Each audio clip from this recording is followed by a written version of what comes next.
So welcome everybody. Welcome to the second Saturday's poetry reading. This is the second time that we've we've done it virtually. And if those of you who don't know me, my name is Dan Kerr. I wear many hats at All Souls. This particular hat is one of the hats I wear is I'm actually chairperson of the annual Souls for All Souls 5K run and 2K walk.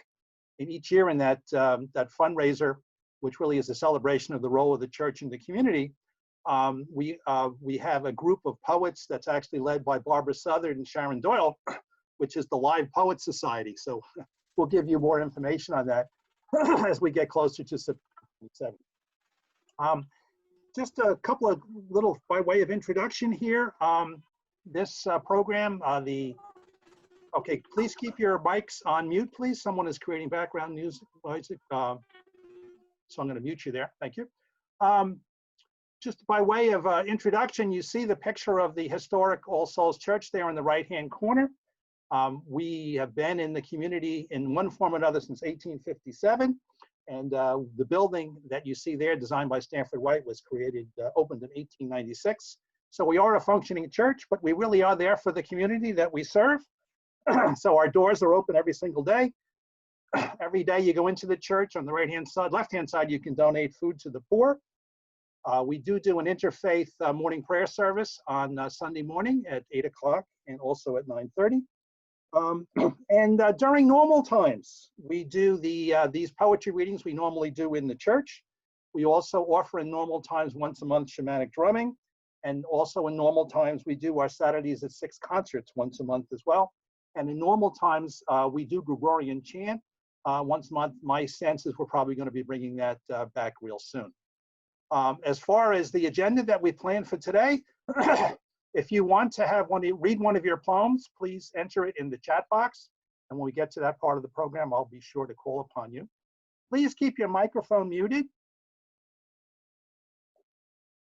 unless you're reading, because what happens if you have your microphone on and you're participating in a variety of ways. Some of you are on your computer, some of you are on your iPhone, some of you are dialing in. If your microphone is on, it creates significant background noise. So we will ask you to please keep your mics muted. Feedback is a gift. So we've been doing these second Saturday poetry readings for about 5 years in the church now. This is the second time that we've done it virtually. So as you reflect on your experience during the program, as you participate in the program, I've given you my email there, nice and prominent, danielbkerr@verizon.net. So any feedback that you have, and I do believe feedback is a gift, please forward that on to me and we'll factor that into the next program, which we're also planning another virtual program. I believe the date is August 8th. We'll talk about that at the end of the program. As far as the agenda for today, these sessions are hosted by the current Poet Laureate of Suffolk County, Barbara Southard. So in a moment, I'm going to turn the mic over to Barbara. Barbara will introduce today's featured poet, Pramila Venkateswaran, the former Poet Laureate of Long Island. So glad to have Pramila back with us again. We will have an open read, and then at the end of the open read, we will call Pramila back for an encore, read one of her poems, and Barbara will give also some concluding remarks. We scheduled this for an hour, so depending upon how many people want to be part of the open read, we may go a little bit past 12, but we'll make sure that we definitely finish up at 12:30 at the latest. I believe last time we ended up finishing up at 11:15. So that's my introduction. What I'd like to do is now turn it over to Barbara. So Barbara, if you just give me a second, I'm going to clear the screen for you. And I am going to, when you look at your screen, by the way, you have an opportunity there. You can click the image that you get. You could get a speaker view or you could get a gallery view. So you choose which one you want. And let me turn over, Barbara, I'm going to ask you to turn on your microphone. And go ahead, Barbara, you may have to activate it on your end. You're on. Okay, I'm just looking at everybody who's here. It's good to see everyone. Can you imagine, this is one of the poetry readings that we can go to barefoot if we want to, right? Which I am right now. And so I always like to start this with reading a short poem from a chapbook from one of our own poets. And today I chose, and you all know why, because we can remember Claire Nicholas White. And I have her beautiful chapbook. I will hold it up. And I'm going to just read a short poem of Claire's.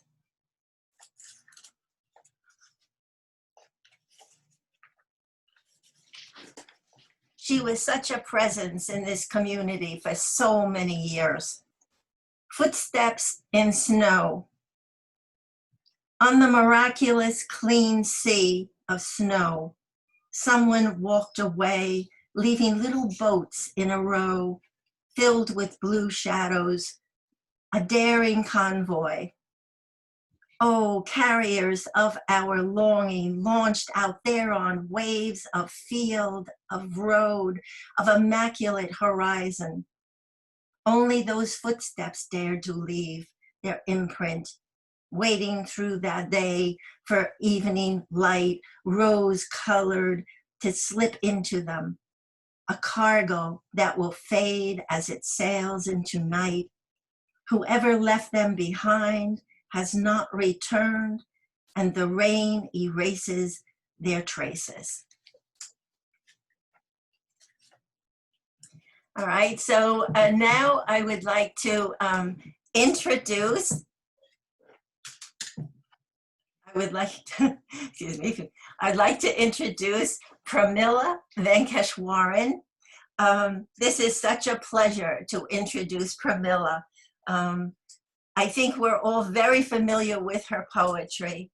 She served as Poet Laureate of Suffolk County from 2013 to 2015.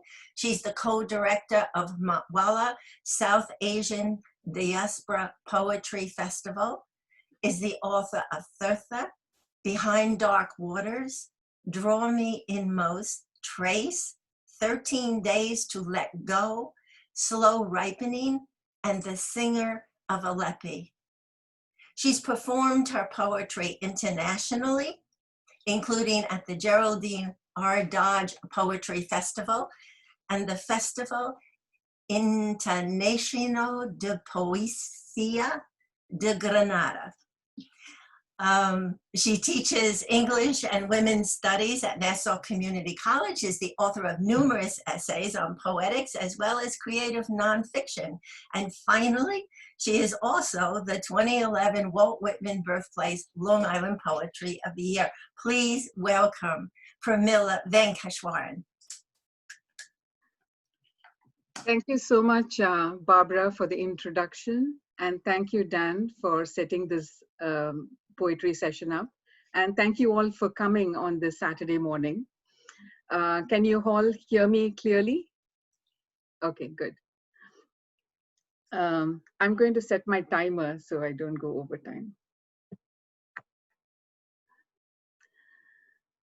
So I know that we are living in strange times where most of us feel sort of imprisoned.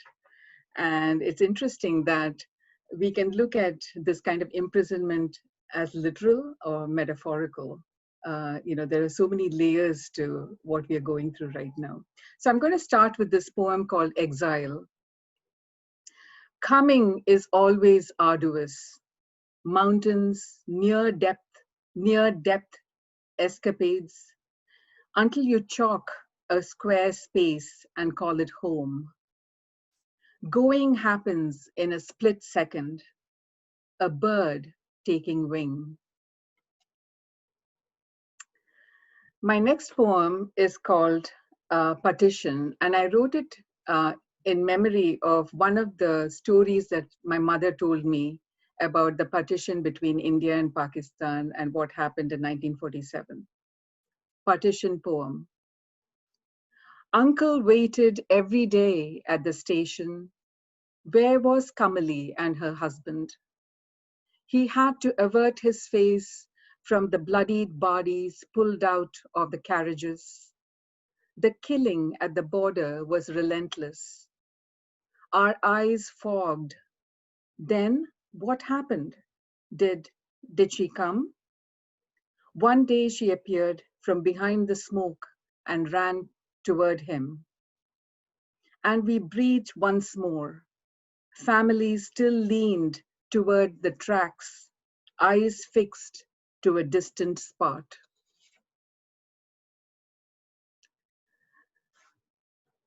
So as I'm writing these poems and reading, I'm more and more conscious that I'm living in a borrowed land.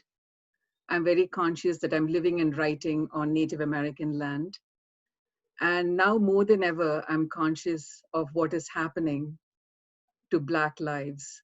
And this next poem is for Black Lives Matter movement. Ghazal for mothers who have lost their children to police brutality. And the epigraph is from Sheila Jackson Lee. As a mother, I hear your cry.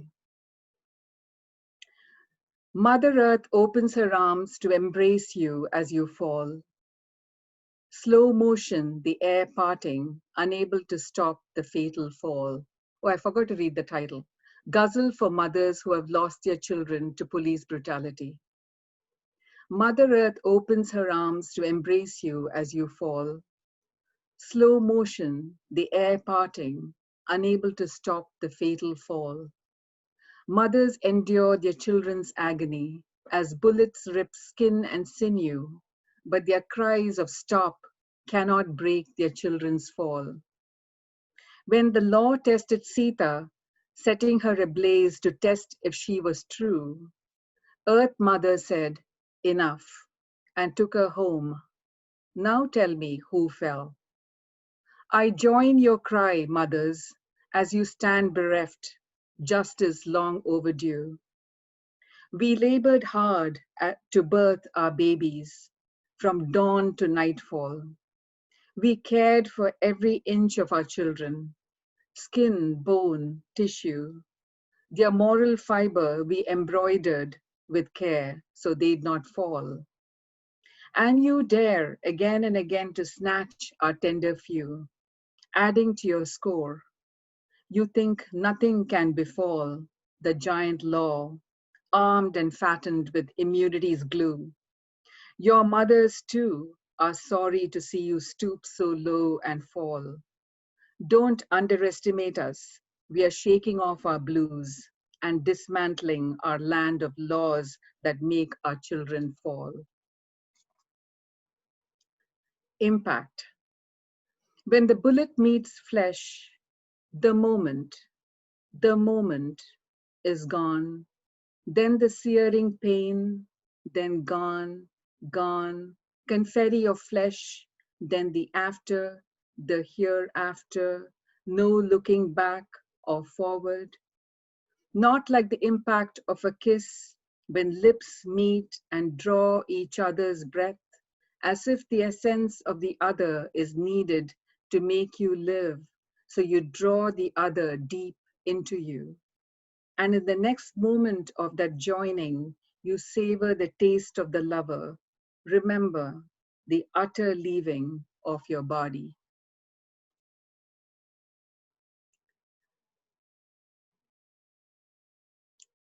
In this next poem, I was invoking women from the past. One woman is Anarkali, and you can look her up. Very interesting story of this woman who was actually, she was entombed alive.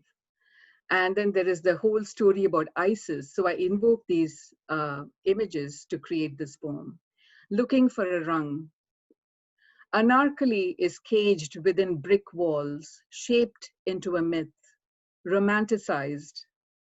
No one declares her death a homicide. How many pillars house dead women? Slaves, courtesans, rebels in mansions, reeking of glory. Isis transforms into a sparrow in the king's palace, flies around the pillar in which Horus is buried in order to release him. Isis revives her lover to regenerate the earth. Women, How do we revive ourselves from the walls burying us? This next poem is an ekphrastic poem, and it's based on this painting called Bride's Toilet by Amrita Shergill, oil on canvas, 1937. A lamp in the dark. Why are the women solemn as they comb the bride's hair and anoint her with turmeric? Do they hear a door slam somewhere? The bride, a flame in a maroon sea, her hair a raven's wing, sits straight and still. The maids are soft petals of earth. Dawn stirs outside, lighting the windows. Unseen leaves rustle. Grow, grow and weep. Whispers scatter like fireflies. Amrita, I see you in the women's gaze. They too hear the falcon's call. The bride studies the ground. She is a lamp that does not want to be snuffed out.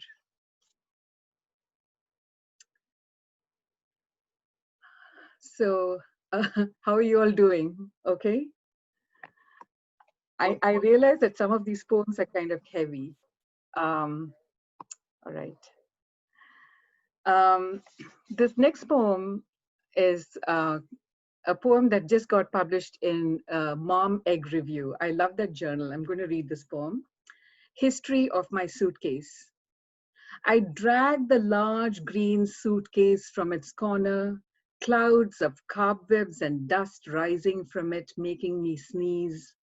Peering into its dark emptiness, I hear Amma's quiet words, smell incense and sandalwood, sweat and musk, invoking unknown streets, snaking behind highways and storefronts, blazing their neon marquees. It will once again make its way across the Atlantic, over deserts and warring nations to lush paddy fields, orchards and spires, before making its way back to its home, inviting a dense skein of cobwebs to veil lacerations, broken zippers and locks, but still holding in place silks, fading photos, frayed letters. How many more bruises will it bear before it's trashed in some landfill, then journey on to a garbage barge from a pier in New York to a tiny Chinese village where it will clog up some stream thick with chemicals. The first time I left home, Amma packed it with spices, lentils, fritters, and pan-fried bread, so I would not starve. When I ate between classes and library study sessions, I tasted her fingers, all five, feeding rice into my mouth. When I was homesick, I buried my head into my suitcase to breathe in nostalgia, peppered with burned grit. Now everything is windswept. My coast is eroding. They say our island will not exist in a few years. So let me keep an eye on the time. How many more minutes? Okay, yeah. Another 10. Okay, good. So a couple of jokes here. One joke is, you know this rhyme, Humpty Dumpty sat on a wall. Humpty Dumpty had a great fall. All the king's horsemen and all the king's men could not put Humpty Dumpty together again. So that was a satirical rhyme, it was a lampoon of Henry VIII. And so I wrote my own little rhyme. He trumpeted like no elephant can. In state after state he gloated. The more he spoke, the more they clapped. But it was all hot air and no plan.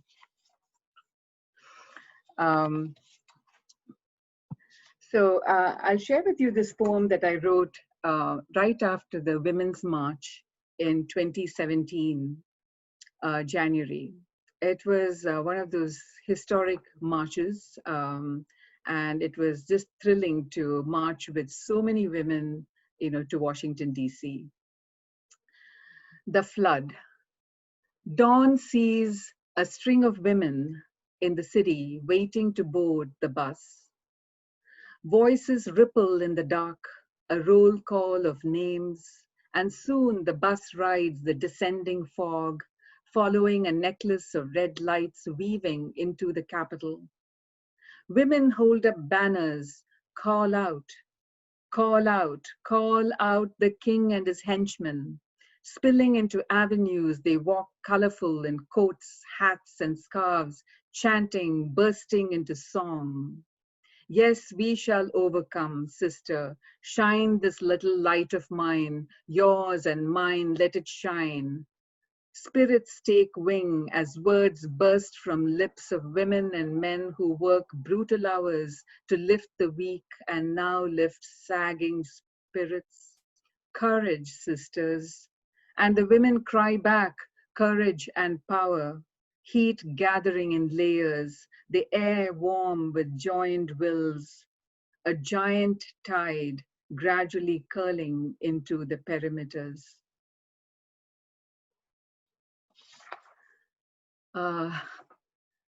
So it is those uplifting moments, I guess, we need to hold on to. This next poem is written in several sections, but I'll just read you 2 sections. It's called Fragments of the Aftermath. And I wrote it over quite a few months. And it was my reflection of on Hurricane Katrina and all the wounds that it exposed. Fragments of the Aftermath. 1. She will not answer the door. She will not be evacuated. Let the rain come, she shouts. I'd rather wake up in heaven than in some alien hellhole. 3. This is America. These anguished black faces are us. The president should have said, but he doesn't.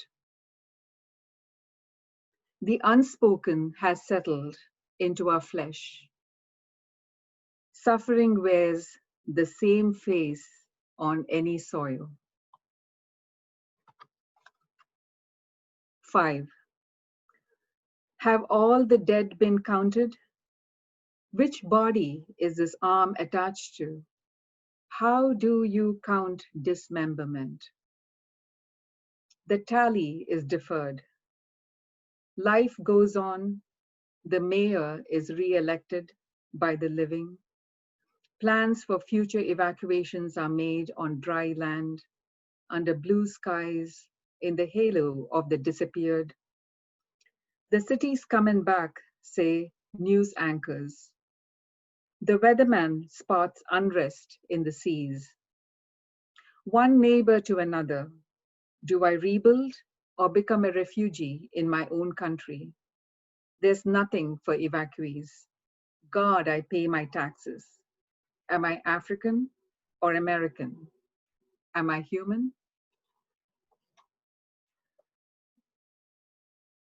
So it's interesting how, we have such eminent writers from the past who constantly, offer us those life-giving like tonics, right? And one such tonic we can find when we read Henry David Thoreau. So this next poem is called Swimming in Walden Pond. Have you ever gone to Walden Pond? Yeah, okay. Swimming in Walden Pond. I stand in my teal bathing suit in the pale dawn, light skimming the still water of Walden Pond. White wings in the distance, red and blue caps of swimmers cutting the pond's glass. Behind me, Woods and Thoreau's cabin with its desk, chair, camp cot, a lantern swinging in bottle green dark. I am up to my neck in philosophy, my toes touching its shifting floor. What else but reach forward and swim toward the opposite shore, prostrate before Thoreau's God, nature talking to him, buoying him up with lessons of the spirit. I tumble and float facing the sunless sky, light breaking through knitted branches of oak. I span the Vedic admirer's secret joy, above prowling water lilies, feel drops of drizzle cool as pearls. Swimming back and forth, you would be lulled by his words spawned here. Be the best you can be that you imagine for yourself. A day's earnings are enough to live on for a long time. The earnings from a whole week is greed. Listen to your conscience. Henry fades as the hour grows. I dry off, drift into Walden's lot, and claim the road back to town.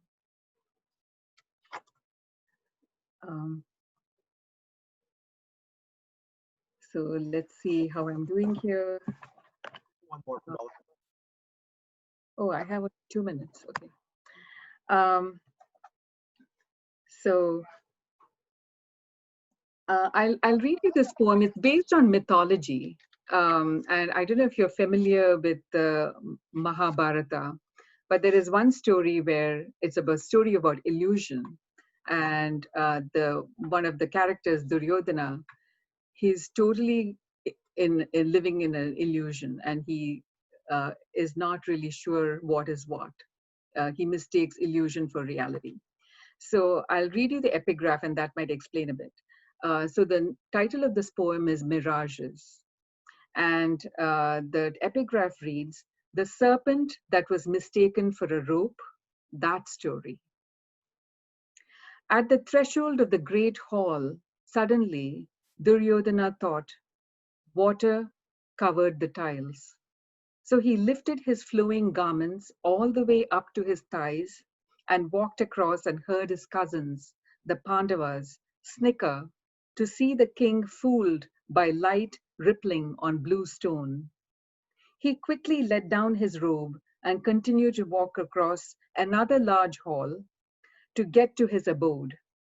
Now, wise to the trick, this time with his flowing robes, he stepped into the shock of water and the wicked laughter of his cousins, egged on by their friend Krishna, who knew it only takes a seed for war to ripen in one's heart.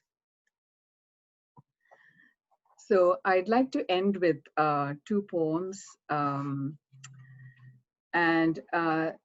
These poems are in my book, Trace. This first one is called Reminder. Oh, I'm at the end of my, I guess I'll read it to you at the encore. Oh, why don't you do one and then do the other one in the encore? Okay, sure. So this one is called Ardha Matsyendrasana, and this particular yogasana is translates in English as Lord of the Fish pose.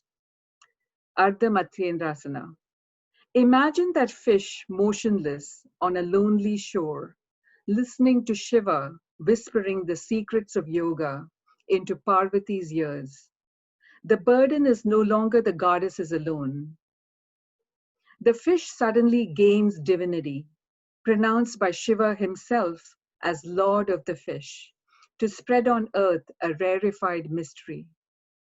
A path opens on earth, beckoning all to trust it, to make them, to trust it to take them to the answers they seek. Oh, to be that fish, to let the spine melt. My right hand wrapped around my left knee moves further toward the outer reaches. So my torso, aided by the momentum of my left hand, swings further left until I feel utterly wrung. I surrender to Matsyendra, my mortal effort replicating a fraction of his amazing dexterity. while desiring his natural, chosen blessedness. Thank you very much. Thank you, Pramila. That was wonderful. It's just amazing. Your poems are always so mystical, and it's a joy to see how you connect and just seem to travel in time and so many different levels. It's just. I know you were on 3 different continents. Yes. So that's great. So we're now going to move into the open read and add a little structure here in terms of the open read. Keep everybody on the same page. So we do have ground rules for this. We want to be respectful. We want to hear every voice. So again, if you want to be in the open read, just put your name in chat. I've got quite a few names here. And if perchance we missed anybody, then we'll pick them up at the end. But I've got all the names that are entered in chat, and I'm just going to call upon you in the order that you appear on the screen when I switch back to the full view here. Please, only one poem and a maximum of 5 minutes. I do have a little stopwatch here, and I want to be respectful, but if you have just limit it to one poem, and please don't go beyond 5 minutes so everyone has a chance to read what they brought today. Please wait until you're called upon, and I will, if I forget anyone, rest assured, either Pramila or Kathy or Sharon will remind me that I missed somebody. So just wait to be called upon to be read, and if for some reason you're not called upon, don't worry, we won't forget you. We'll get to you before we close the session. We will call Barbara back at the end. So Pramila will do an encore, and then we'll call back Barbara at the end to close the program. So the schedule, we're supposed to go from 11 to 12, but depending upon the number of folks that want to read, if necessary, we'll flex up until 12:30. Last time we ended up going till about 12:15. So with that, those are the ground rules. Let me go back here. And so what I'm going to do, I'm just going to call upon you in the order that you appeared on my screen. So I believe it was Don Billings who logged in, I think, as Ruth Billings. So Don, if you want to, you're going to have to unmute your mic. And then you'll have the floor. Okay.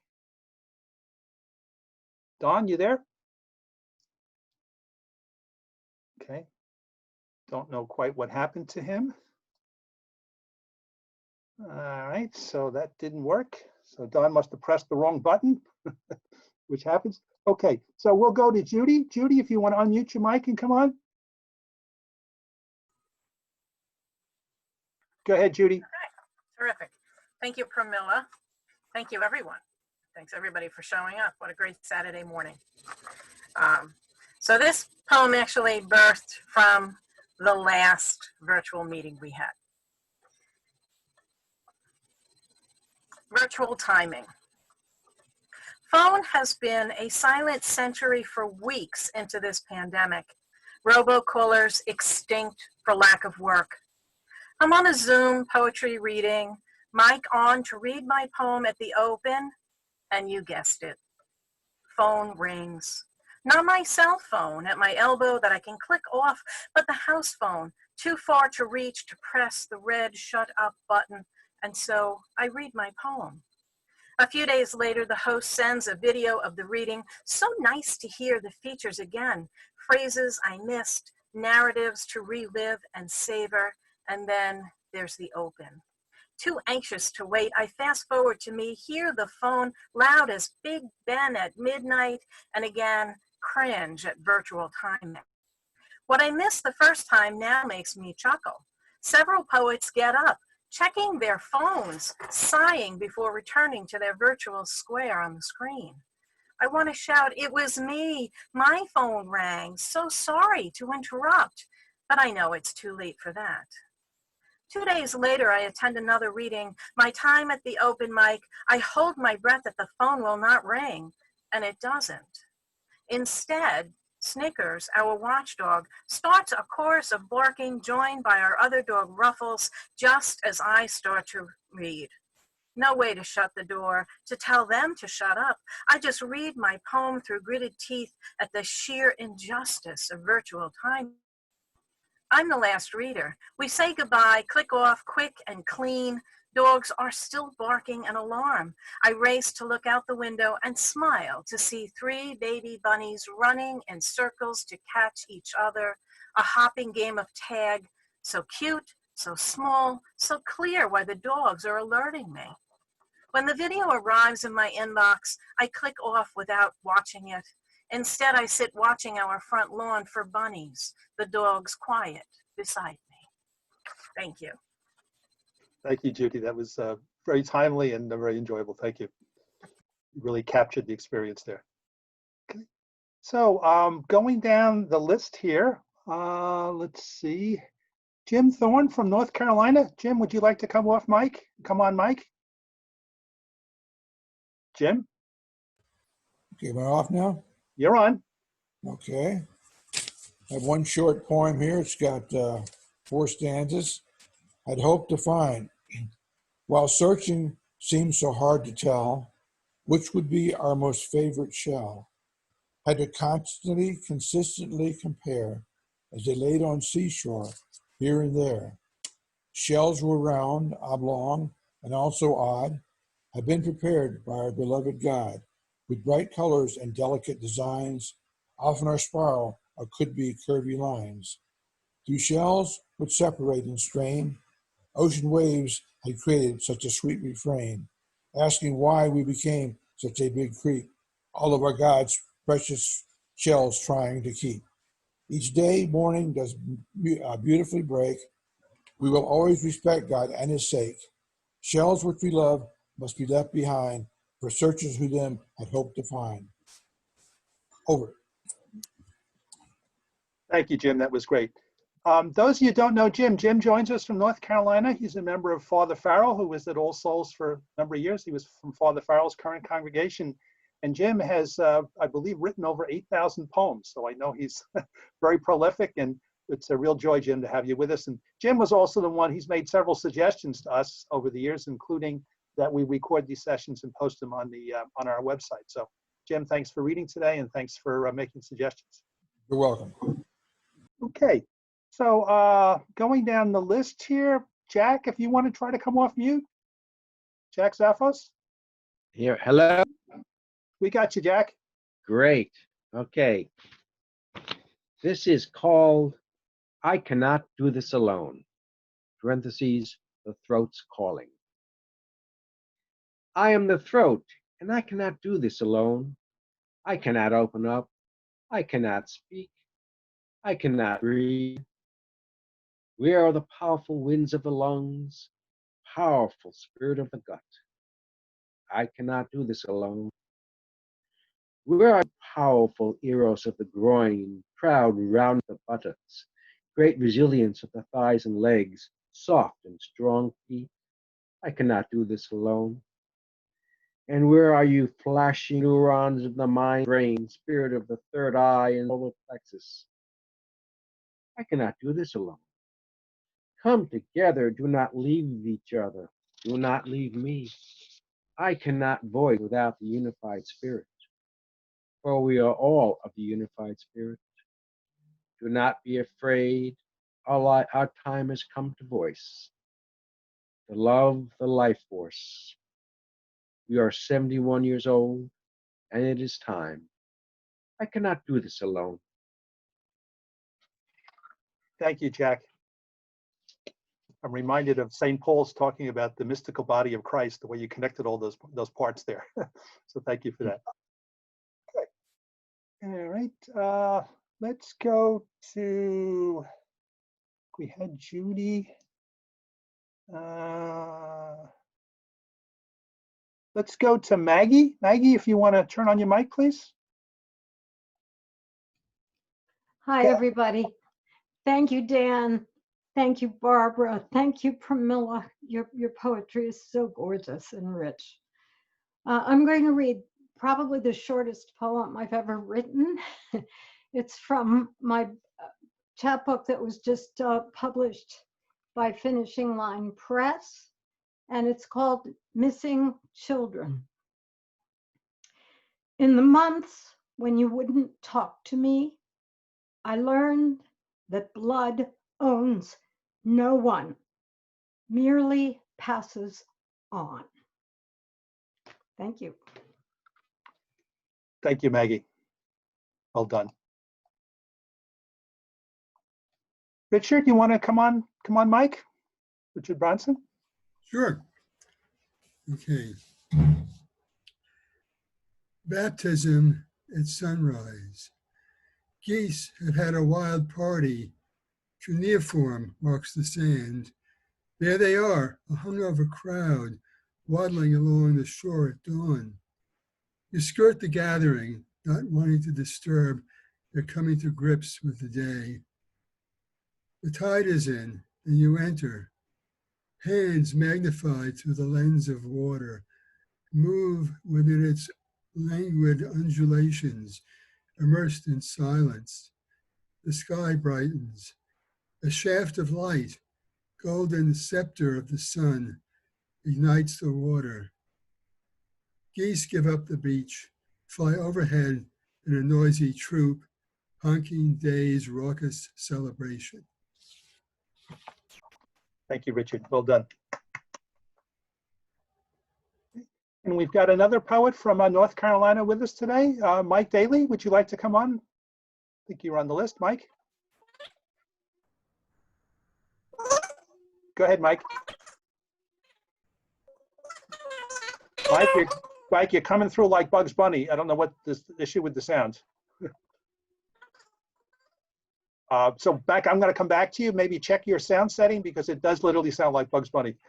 So, we have not perfected absolutely the technology here. So, all right. Thank you, Mike, for your patience. And let's see. Shu, you're new to the group. We recognize you. If you'd like to share something. Oh yeah. So even though I have been registered for this, polling event for a long time, but I never got a chance to, join this. And I did watch that video last time. That the first time online reading, I think it is pretty good. So I have a short piece to share with everyone. And the title is Tears. Anger burst out like volcano. Ruthless lava burned down the innocent forest, wipe off all the livings it touched. Did you hear? Sign of the earth. Hands created to hug, to care, to build. Now we use them to hit, to kill, to destroy. Christ bleeding on the cross. Did you see? Tears running down his face.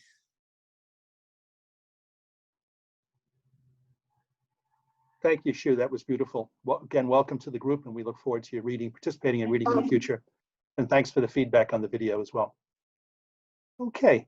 So at this point, I'd like to call upon the woman who got it all started, Kathy Donnelly. Kathy, we do have time if you'd like to come on mic. Hi, everyone. First of all, Dan, thank you for being Master of Ceremonies. And Barb, thanks for hosting. Pramila, your poems are so rich, as Maggie says. And as I get to know you better, I see how sensitive you are to the feelings of others, the suffering of others.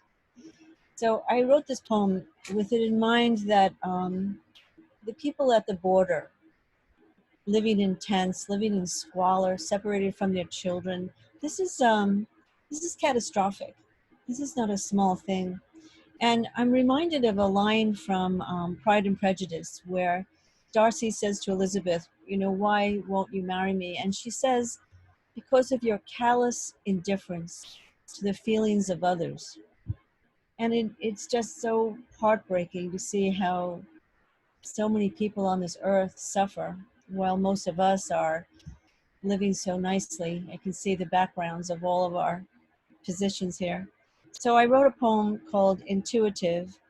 Its location in Mexico, to sort of talk about the feelings of one man who are they feel the same things everyone else feels.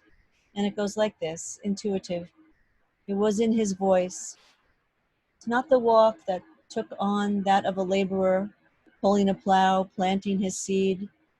nor his expression that appeared lost and out of place, like a pup without its mother, or a child who watched his father turn the bend. His face said nothing remarkable. Hair didn't curl, eyes with no particular color that didn't seem to blink. His form rounded in the middle, left a shirt hard to tuck.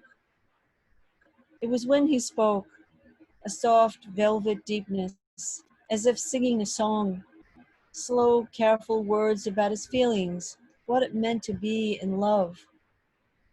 The appreciation of her body, her curves, the softness of her skin, how it caused him to linger. He didn't know her name. They had never met.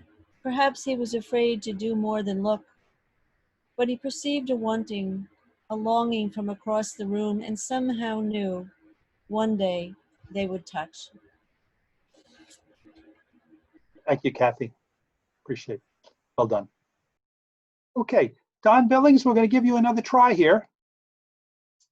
So hopefully you pressed the right button this time. Yes, You are on. I'm back. I hit the wrong button last time. Okay. This is a comment on our times. Silent visitor. It was the holiday time when families gathered, a time of joy. In far-off Asia, a virus was spreading with speech and a cough. Holiday time, families traveling, moving all around the globe, from China to Italy, Spain, to America moved the visitor. As families reunited, silently moved the visitor with a smile. When a doctor sent out the alarm, he was silenced, punished. Then the deaths were reported, just a few here and there.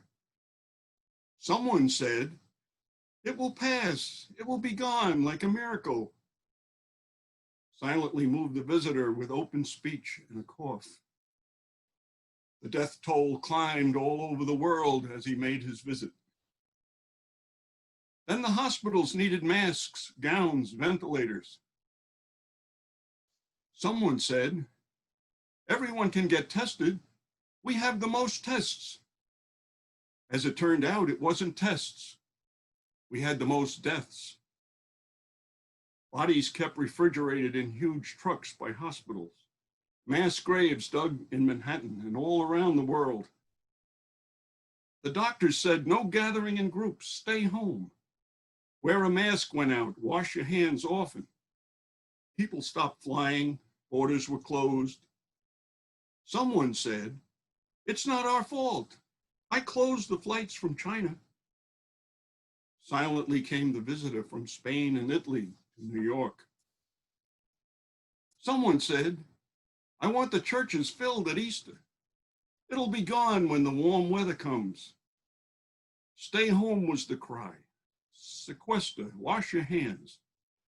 Businesses closed, bars, restaurants, factories, churches closed. Unemployment, the government sent out checks in the millions.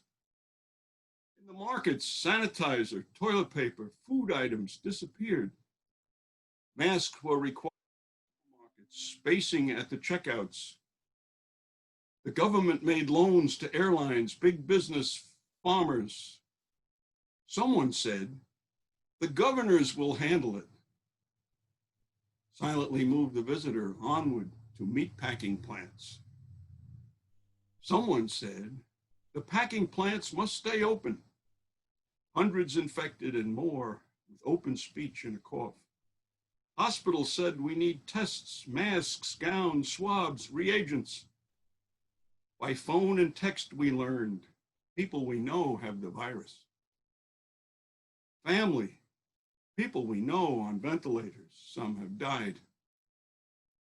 Governors opened the beaches, churches, crowds with no masks.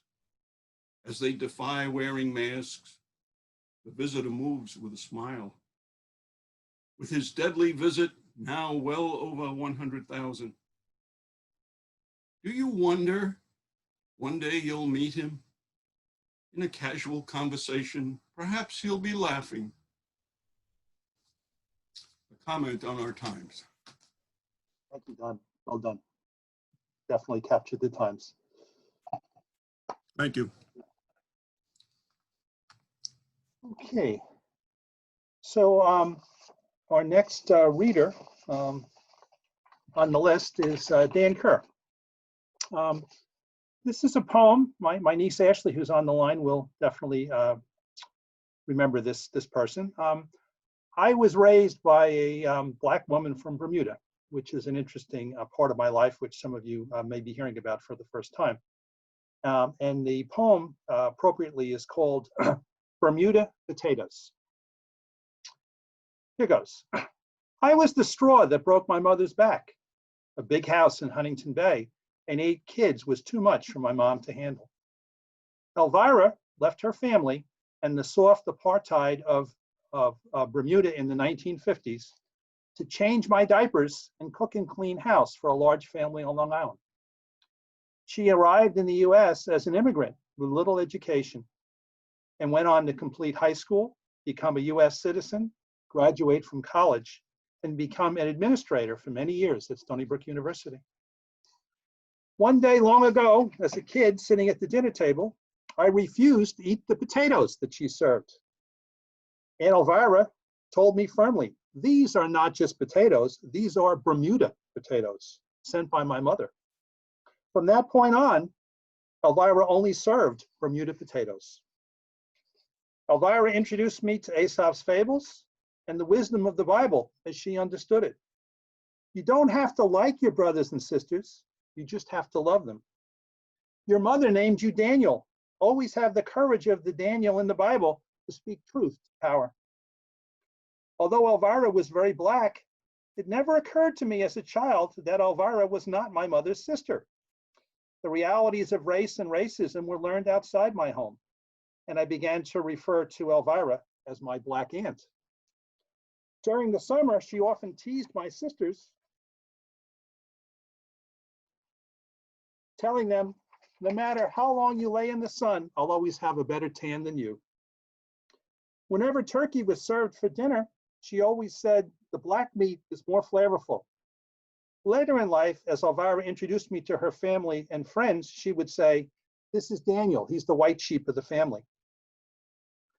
Although Elvira was loved in our home, she was not exempt from the long arm of racism on Long Island. She left my parents' employ when I was 6, but returned to live with us when she could not rent an apartment. I called the paper to confirm the apartment was still available. When I arrived, the landlord said it had been rented. Elvira's proper British accent opened the door. Her Black skin slammed it in her face. Whenever I hear someone say white privilege is a myth, I think of the pain of my Aunt Elvira. In Bermuda, they have a tradition when someone dies. The person closest to the deceased reads their biography at the funeral. When her family asked me to perform this special task when Elvira died, they reminded me that I was to read only what was written. At the Overflow Church that day in Hamilton, I followed the scripts that they provided until I came to the last line. The last line said she came to America for a better life. I added, and made America a better place for everyone she touched. After her funeral, the family gave me a picture. I'm looking at it right now. Over there, and you can't see it, but it's over there. And it's a young Elvira, and she's got a big smile on her face. A few weeks ago, I changed the picture frame and discovered why she was smiling so broadly. I recognized Elvira's handwriting on the back of the picture. And she said, US citizen, February 2nd, 1962, Riverhead, New York. Rest in peace, Aunt Elvira. Okay. Dan?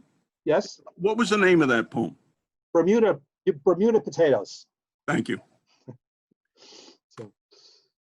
Okay, at this point, I'm going to check in chat. I think I have gone around and recognized everybody that's in chat. So let me just check on chat. So I don't see any other names. So if anyone wants to just read who I didn't recognize, just either a wave.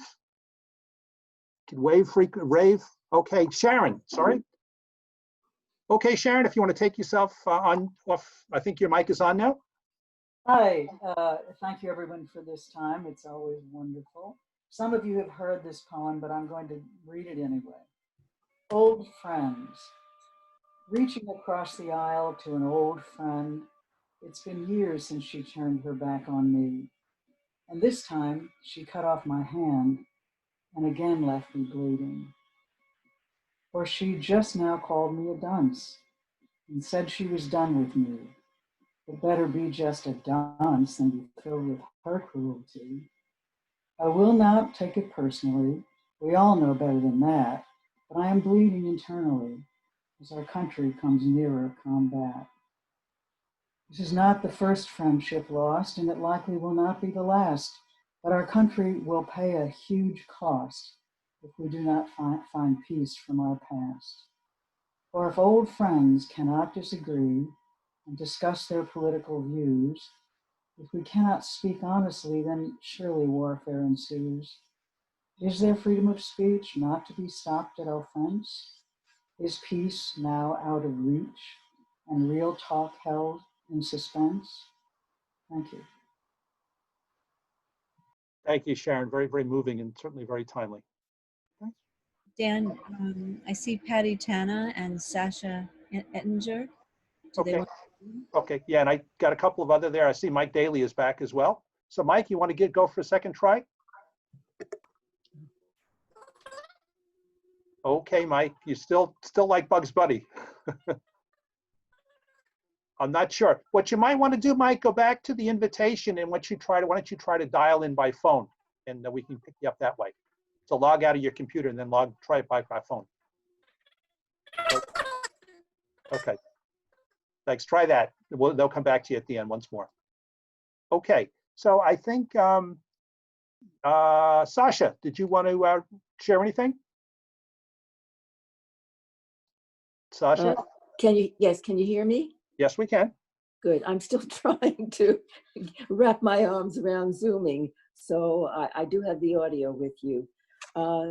This is a more personal poem, but I do want to thank Pramila especially. Your work is extraordinary, your words are extraordinary, and it's certainly food for our souls in these very difficult times. So this is a more personal poem. I hope you'll bear with me. Melancholy leaves me breathless. Amidst the calm of day, such a swell of sadness.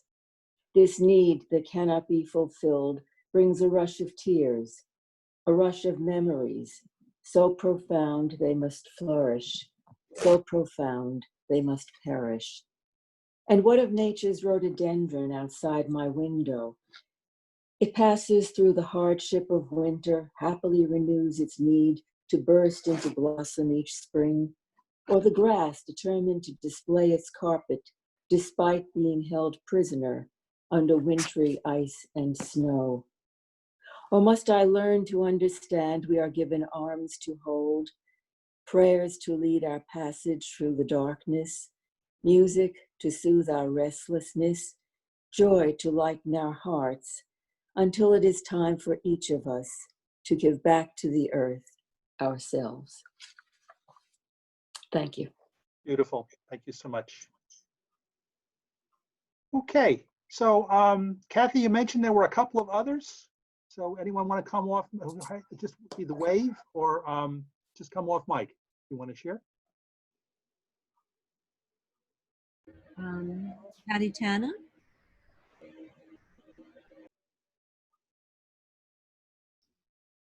Thanks for calling me. I don't know if this is on.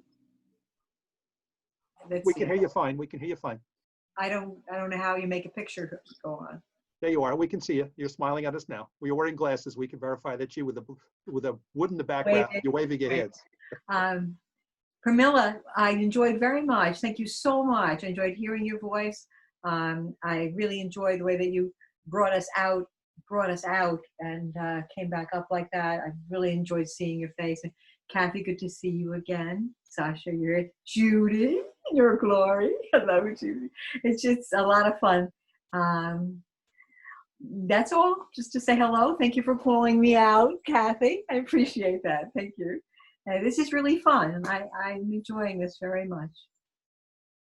I'm glad you're enjoying it. No poem from you, Patty?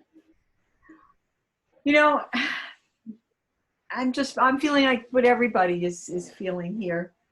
How do I make the screen go big? How do I go from the face to the screen? Oh, you're fine. You're perfect the way you are. Dan, that is the most lovely thing that perfect. I've heard in a long time. Perfect. Thank you very much. All right, you know, you're giving me courage. I'll go ahead and read it. Okay. I've just been like, you know, all of you feeling such rage at people who have the control that could have made it so much better for all of us. You know, I just think that rage, and that has stopped me in a way from wanting to write about it, because the rage comes through. But I did write this. It has a different tone very soon on, as soon as we all realized what was happening, and that's the one I'll stay with. It's very small. This desire to stay alive, trying to catch eternity with open hands, waving as it passes. This desire to stay alive, trying to catch eternity with open hands, waving as it passes.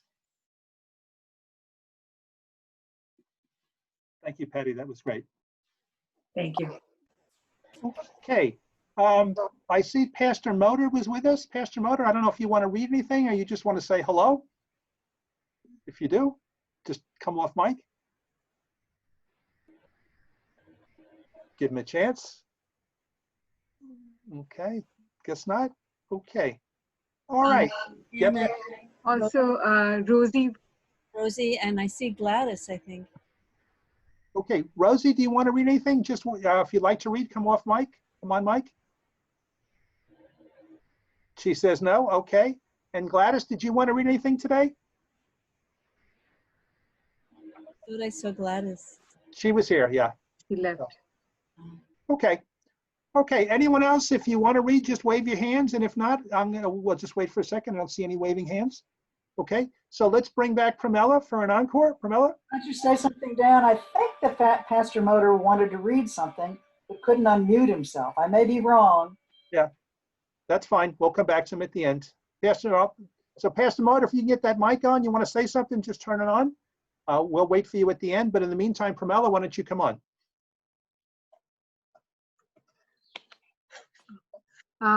Thank you, everybody. It was just wonderful to hear your poems. And I think it is poetry that's really centers us.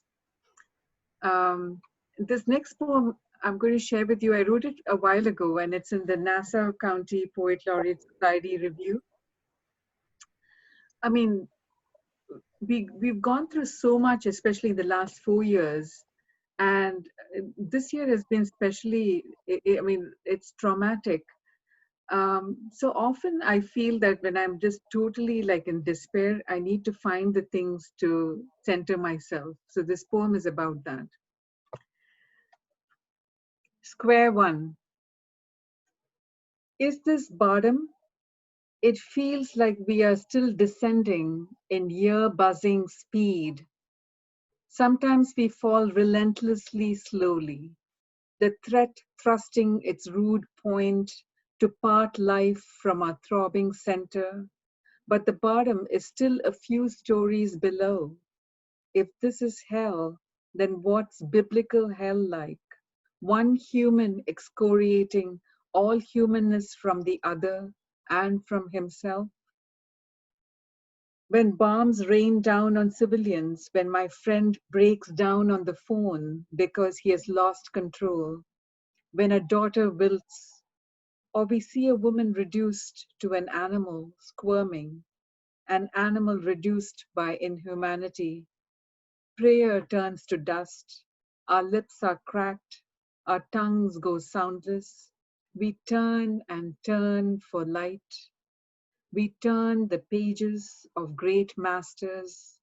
We blow out yellow dust from tracts. Breathe, says an old monk. That's all you can do. Transform yourself, says another. Place one foot in front of the other. So we begin from square one. Taste the inhale, then exhale, letting go of bombardment. Open our eyes to taking in the form of the other. Wait for the recognition. Thank you. Thank you, Pramila. Okay. Okay, Pastor Marta, we'll give you one more chance. Do you want to say anything? Okay, I guess not. Okay, anyone else? Let me just go here to the full view. Anyone else? I'll just go around the room here. Anyone else that would possibly like to read something? Ashley, anything on your end? Okay. And then can you hear me? Yes, I can. Is this Gladys? Oh, that's so interesting. Yeah. We're having problems with Diane's iPad. And I just wanted to say, Pramila, wonderful reading. How wonderful to see everyone's faces. What a great day. I don't have anything right now to write, but to read rather, but I do want to say to everybody how I've missed you and how I'm glad to see you again. Thank you, Gladys. You're welcome. It's Patty. Can I say something? Sure. One of the things I was very much looking forward to this morning, Pramila, to hear your voice, hear that wonderful voice, because I knew that gladness would be with us too. And I would get to see people's faces. Hello, Kathy, hello. And that was so much fun. And I do want to tell you that, that even though you had to go to Diana's pad, I did see you. Hi, move it up so you can okay. Good, a little more that same direction. Come on, hello, I can see your mouth. But before, I'm telling you, there was a long time that I was going over there and I was able to see you. Okay, can you see me now? Okay, good, bravo! Yeah. Good to see your smiling face again. How good to see your smiling face again, Mamola. Great, okay, good. That's wonderful, good.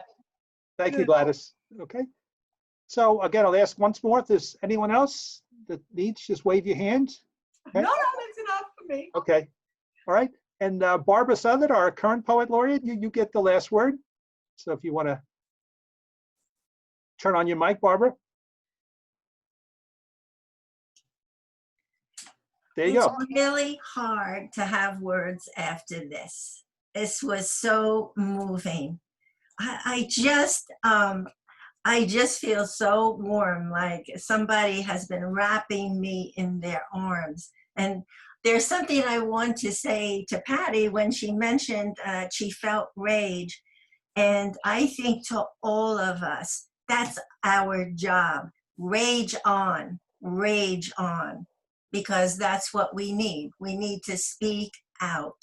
Wonderful poems. I had a couple lines. I join your cry, mothers. Someone said, I cannot do this alone. There were poems about the Women's March, the Hurricane Katrina. It was just absolutely wonderful. I just wanted to put this up for Maggie because I'm adding this to my collection. I have it. It's Maggie's new chapbook. I'm going to run out of room soon. I have to build another bookcase for all these chapbooks that come in. I just wanted to say that LIPC has workshops. If you are missing going to a workshop or you know someone who is missing it, we have 2 going as is now. We have one Thursday night, we have one Monday afternoon. And you could contact Richard, you could contact me, or let anyone know, because it really helps keep everybody connected. And it's just wonderful. So thank you very much for coming. Daniel, are you going to tell about the next speakers, or shall I? If you could do that, I'm going to call up the little slide that'll help you with the. There you go. Okay. So our next, there we go. Okay, so it's going to be Terry Muss, we all know her, and Matt Pasca. They're going to be here at the next. So I hope to see all of you again. Thank you, Pramila. It was just absolutely wonderful and powerful. Thank you very much, everybody, and thank you, Barbara. It was just wonderful to read to all of you, and you know, I really miss being with you face to face, but I'm glad at least on Zoom we can all be together. Lovely to see you, Patty. I miss you. Too. I miss all of you. I miss you too. I miss you too. Barbara, Yes. I just read your poem last night, A Place to Call Home. Ah, Powerful, powerful, powerful poem. thank you very much. Wonderful. Thank you. Read it. Read it. Read it. Read it. I don't have the book. It's up by my bed night table. Barbara, you read it. Oh, Barbara could read it. Yeah, that's a wonderful one. You find it. You don't know what page, A Place to Call Home. It's toward the middle. Oh, I got it. All right. Okay, everybody. Anything else before we wind up? So again, thank you, Barbara, for hosting. Thank you, Pramila. Thank you to all the readers. As we mentioned, the next section will be on August 11th. Yeah. You want to say something? I thought Barbara wanted to read that poem. Is that right, Barbara? If you, shall I or should I not? If you've got it, let's make it. Go ahead. You can read it. Okay. Tides are flowing onto lawns down by the harbor, water radiating a divine light in the blaze of day, all shimmery against lush green grass, its silvery caress creeping closer to back doors. Have you noticed how water does not resist, but flows around an object in its way? Refugees flow from Central America to where we live. Others pour into Turkey, Greece, Macedonia, Hungary. All through the Balkan corridor they come, on bicycles, trains, boats, thousands of feet, putting one foot in front of the other, flowing around obstacles through Russia or Mexico or Serbia. And when Norway rules, only bicycle riders can enter. They ride that last mile through, leaving a mountain of metal at the border. Forward, forward, forward, towards the safety of the Arctic Circle or Germany or Denmark, to start out new without bombs and craters where homes used to be. The people march, fleeing from hunger, war, drought, flood, or gangs who kill our children. All of us traveling over water or putting one foot in front of the other, trying to reach a place to call home. Thank you, Barbara. Take care, everybody. Barbara, you got a question from Pramila. She wanted to know who that poet was. Barbara. What? Who was the poet that wrote that? Was that you? Yeah. Okay. Yeah. It's my book. Okay. Good. Okay. Anybody else? Well, I want to thank everyone for wonderful poetry, and invite you tomorrow, either at your computer or near to the church there, that you are welcome to be with us. And this is a sort of an experiment, but I'm looking forward to it. So please be with us if you can. Thank you. Those of you who don't know, that's Pastor Motor, who's our priest at All Souls, and what he's referencing, we've been doing virtual services during the pandemic at 8 o'clock and 9:30. A number of you have participated in those, and we're going to have our first outdoor service 9:30 tomorrow at the rectory. So Thank you, Pastor Motor. I'm glad you can make it. So, okay. So again, thank you, everybody. And I will. This has been recorded. So those of you who are on my email, on our email list, I'll send you out a recording of this. And if you're not on our email list, I gave you my email earlier. Just send me a note. We'd be happy to add you. So, thanks, everybody. Have a great day. Thanks, Dan. Thank you. Bye-bye. Okay, let's go charge this up.